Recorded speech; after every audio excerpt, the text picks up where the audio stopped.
नमस्कार, दर्श न्यूज देख रहे हैं आप और मैं हूं आपके साथ स्नेहा मनोज। देखिए, बिहार के बाढ़ से बड़ी खबर निकल करके सामने आ रही है, जहां लल्लू मुखिया के कई ठिकानों पर पुलिस की जो छापेमारी है वो साफ तौर पर देखने को मिल रही है। यानी पटना पुलिस की सीधे तौर पर जो कार्रवाई है वो सामने आते हुए नजर आ रही है और बाढ़ के करणवीर सिंह यादव उर्फ लल्लू मुखिया के कई ठिकानों पर पुलिस की जो छापेमारी है वो लगातार देखने को मिल रही है। और शाम यानी आज शाम 5 बजे से ये जो रेड है वो देखने को मिल रही है। और आपको बता दें कि एक व्यक्ति के हत्या के मामले को लेकर के जो छापेमारी है वो की जा रही है और इसका जो एक्शन है वो लगातार देखने को मिल रहा है। और बताया जा रहा है कि लल्लू मुखिया की गिरफ्तारी को लेकर के पुलिस की जो रेड है वो साफ तौर पर देखने को मिल रही है। और ऐसे में आपको ये भी बताते चले कि लल्लू मुखिया बाहुबली की पहचान रखने वाले हैं और ऐसे में मोकामा के पूर्व विधायक अनंत सिंह के काफी करीबी माने जाते थे। और ऐसे में इनसे जुड़ी जो एक खबर है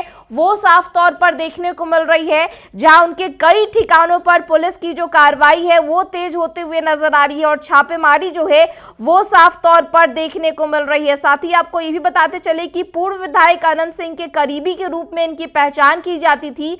हालांकि बाद में दोनों के रास्ते अलग हो गए और अब लल्लू मुखिया बाढ़ के इलाके में अपनी विशेष पहचान बनाए हुए हैं और इसके खिलाफ कई मामले में जो आवेदन है वो कई थानों में दर्ज है। और ऐसे में आपको ये भी बताते चली कि 2020 के बिहार विधानसभा के चुनाव के दौरान निर्दलीय टाल ठोकते हुए नजर आए थे लल्लू मुखिया और ऐसे में उन पर कई आपराधिक मामले जो है वो साफ तौर पर देखने को मिल रहे हैं। साथ ही आपको ये भी बताते चले कि लल्लू मुखिया पर आपराधिक साजिश रचने के 4 और धोखाधड़ी के 3, रंगदारी के 2, किडनैपिंग, डकैती और हत्या के कुल 15 मामले दर्ज हैं।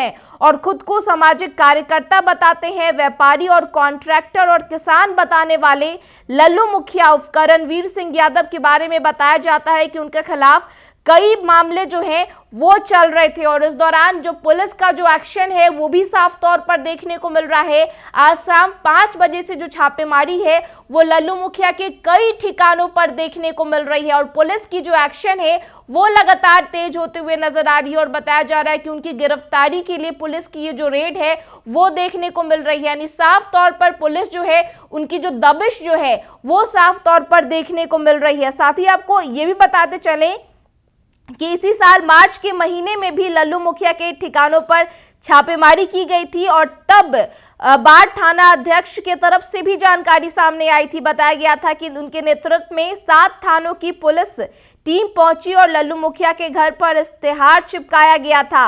और अब देखिए एक बार फिर लल्लू मुखिया के ठिकानों पर पुलिस जो है वो दबिश बनाई हुई है। छापेमारी का जो दौर है वो देखने को मिल रहा है। शाम 5 बजे के बाद से ही पुलिस का बड़ा एक्शन देखने को मिल रहा है और कई ठिकानों पर जो छापेमारी है वो साफ तौर पर देखने को मिल रही है। बाढ़ के लल्लू मुखिया की जो गिरफ्तारी है उसको लेकर के पुलिस जो है वो अपनी कार्रवाई तेज करते हुए नजर आ रही है। लगातार पुलिस का एक्शन देखने को मिल रहा है, पुलिस की दबिश देखने को मिल रही है और कई ठिकानों पर छापेमारी की जा रही है। बताया जा रहा है कि एक व्यक्ति की हत्या के मामले को लेकर के, उनकी गिरफ्तारी को लेकर के ये जो छापेमारी है वो देखने को मिल रही है। और ऐसे में लगातार पुलिस की जो दबिश है वो साफ तौर पर इस मामले में देखने को मिल रही है। और ऐसे में देखना होगा कि पुलिस की आगे की कार्रवाई में क्या कुछ निकल करके सामने आ रहा है। फिलहाल छापेमारी का जो सिलसिला है वो लगातार देखने को मिल रहा है। फिलहाल इस खबर में इतना ही। तमाम खबरों के लिए आप देखते रहे दर्श न्यूज।